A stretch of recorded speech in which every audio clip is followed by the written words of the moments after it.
An unusual scent, one he didn't recognize, passed through hairline cracks in the shelving. New leather mixed with lemon and something else. And then all at once the footsteps retreated from the pantry. A moment later he sensed a change in the air, followed by the sound of the house's front door opening and closing. But he couldn't be sure. And because he wasn't sure, he knew that he remained in danger. He couldn't go back into the house. He drew his bathrobe more tightly around himself and eased down the steps into the darkness. It was farther than he remembered. When he reached the tunnel's soft earthen floor, he began walking. His hands guided him along the left concrete wall into the unknown. He went much farther than he had last summer. His teeth chattered and his hands tightened with cold. He thought he had to get out or he'd die. After a while, he stumbled upon another set of stairs. These he climbed carefully, and at the top of them touched the wooden surface he found. At first it seemed to be the back of another hidden pantry door with no discernible latch, but he was relieved to find a typical round knob. Turning it, he pushed open the door and walked into a pantry that was much larger than the one in his parents' house. He knew he'd reached the lodge. Recessed lights burned low, illuminating shelves of spices and juices, canned goods and cereal, flour and wheat, syrup and sugar. On the floor he saw bushels of potatoes and winter squash. At the edge of a green marble countertop was a telephone. Beside the telephone was a pile of folded wool blankets. Without alerting anyone in the lodge to his presence, he picked up the telephone and dialed 911. "Someone killed my family," he whispered when the dispatcher answered. "Please help me." Chapter 2. 3 days later, Buddy's cell phone rang in the silent, brittle cold. He considered not answering. He was standing at his mother's grave in Kensico Cemetery, north of New York City.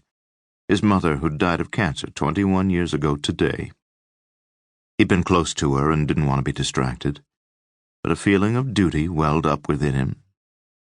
He was a detective first grade with the New York City Police Department, and his job was nearly all that mattered to him. He reached into the breast pocket of his navy blue overcoat and pulled out the phone. "Locke here," he said. "Detective Locke, this is Ray Sawyer. I'm an attorney for a member of the Brook family." The names weren't immediately familiar. "Yeah?" "Detective, I need your help solving murders." In the faint light, it wasn't yet 7 in the morning, but he shook his head, annoyed this stranger had called him. He said, "I'm with the NYPD and I don't moonlight. You'll have to find someone else to work the murder." "Murders, Detective Locke, 3 of them, almost an entire family. Upstate at a great camp in the Adirondacks wilderness."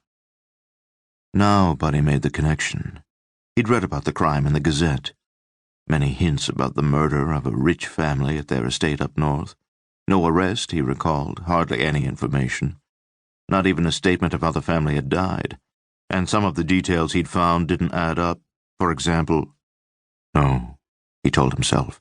God damn it. No, stop thinking about it. He turned from his mother's grave and said, "Mr. Sawyer, I'm assigned to the 19th Precinct in Manhattan and normally don't have jurisdiction anywhere else. Aren't the state police handling it?" "Yes, but they're lost," Sawyer told him. "And this is a Manhattan crime. I need you, Detective Locke," Sawyer pleaded. "I need you or I wouldn't have called." But he stopped. Turning, he looked at his car, the only one parked along Lakeview Avenue. "What do you mean, a Manhattan crime?" Sawyer said, "Camp Kateri is owned by the Brooks. 4 houses arrayed around a main lodge, 1 house for each branch of the family. In the winter there's nobody up there except the caretaker and 1 or 2 of the staff. But a few days ago the entire family was gathered for the New Year's holiday. Somebody entered one of the houses and killed Alden Brook, his wife Brenda, and their daughter Ellen Marie. The murders are Manhattan crimes because all the family live in Manhattan." And the staff